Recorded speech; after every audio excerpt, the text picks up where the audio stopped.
I really wanted to do something that gave back, but I also had an interest in science, and I wanted to meld those two things together. So I started working as a nurse, and I really loved the collaboration with the family, the collaboration with the whole health team. I worked for a long time in the hospital as an ICU nurse, and I really started to think about what happens before and what happens after and how I can be a part of that. And I really felt the best way to do that was working in primary care. So I got my master's and right away started working in family practice. Right now I have two roles. I'm a go where needed nurse practitioner. So I float to all the primary care sites when there's a long-term absence, and I will cover for a panel.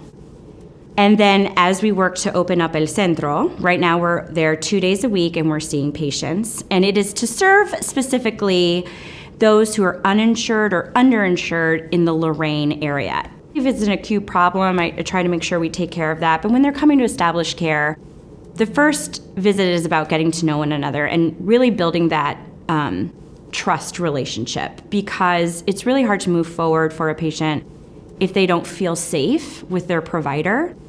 And it's also about establishing what their goals are. So trying to help people really get empowered to understand where they are in their health and what they might want to aim for.